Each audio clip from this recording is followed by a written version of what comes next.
Good morning. जैसा कि आप देख रहे हैं हम टेक्सटाइल को पढ़ रहे हैं। ठीक है, तो हमने इसके पहले जो टेक्सटाइल में हमने पढ़ा था, अभी इसके पहले हमने पढ़ा था टेक्सटाइल यानी वस्त्र विज्ञान। तो वस्त्र विज्ञान हमारे लिए क्यों आवश्यक है, हम उसको आप किस तरह उपयोग करते हैं और वो हमारे जीवन के लिए कितना उपयोगी, हमने इसके बारे में देखा था। देन उसके बाद हमने देखा था कि जो एक पीएम मित्रा योजना चली, हम उसके बारे में आपसे डिस्कशन किए थे कि जो पीएम मित्रा योजना वो किस तरह हमारे लिए कारगर सिद्ध होगी भविष्य में। तो उसको देखते हुए हमने आज कुछ क्वेश्चन पुटअप करना है, जो कि हम जो पढ़ाए थे उसी से संबंधित हमारे आज कुछ क्वेश्चन है। तो देखिए हम उसको चलते हैं। देखिए, वस्त्र का चुनाव करते समय ध्यान देने योग्य बातें, यानी जब भी हम वस्त्र का चुनाव करते हैं तो हमें किस बातों को ध्यान में रखना चाहिए। वैसे तो बहुत सारी बातें हैं जो हम वस्त्र का इस्तेमाल करते हैं तो हम उसे करते हैं। तो इसमें देखिए प्रयोजन होता है, वस्त्र की धुलाई, उचित पक्के रंग, उपयोग सब, यानी कि हमें सभी चीज़ों को ध्यान में रखना चाहिए। कैसे? प्रयोजन प्रयोजन हम कब करेंगे? जैसे हमें कपड़ा धुलना है और उसमें हमें जो कई वैरायटी के कपड़े धुलने, कुछ सूती हैं, कुछ ऊनी है, कुछ रेशमी है, तो कुछ साड़ियाँ ऐसी हैं जिसमें वो जरी की कढ़ाई की गई है। तो इन सारी चीज़ों को हमें देखकर हमें प्रयोजन करना पड़ेगा कि किसको किस तरह से वाश करें। ठीक है, तो जो है कपड़े धुलने के लिए हमें इन सारी चीज़ों की हमें ध्यान में रखना चाहिए।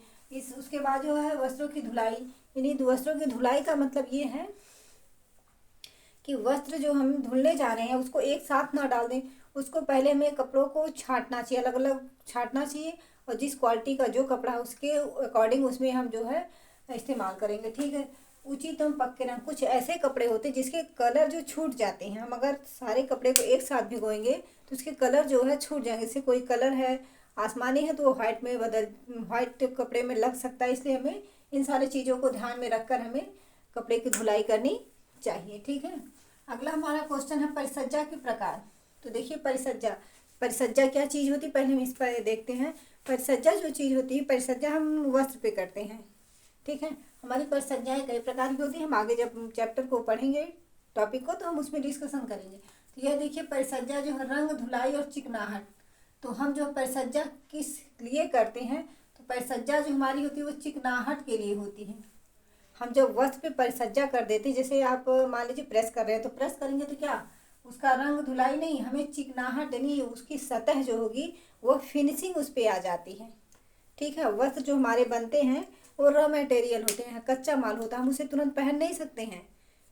उसको जो है परिसज्जा की जाती है, उस पर जो है कलर किया जाएगा, उस पर कढ़ाई की जाएगी, उसमें मोतियाँ बैठाई जाती हैं। तो इन्हीं चीज़ों को हम परिसज्जा कहते हैं। ठीक, अगला क्वेश्चन हमारा है सूती वस्त्रों पर व्यापार कहाँ होता है, सूती कपड़े का व्यापार कहाँ होता है। तो देखिए जो सूती वस्त्र है इसके बारे में थोड़ा सा आपको इतिहास बता दें। तो ये जो सूती वस्त्र हमारा है यह जो भारत में इसका व्यापार होता है। और ये जो 1818 में कोलकाता में जो है बनाया गया था। ठीक है, तो ये जो है, और देखिए नेपाल, चीन हमारा जो है रेशमी धागों के लिए माना जाता है। सबसे पहले जो है चीन में एक रानी थी जो जिनका नाम सिलिंची था। वो चाय के अपने बागीचे में चाय पी रही थी, तो उसके जो है चाय में कोकून गिरा और उससे बहुत ही सुंदर सा रेशा निकला।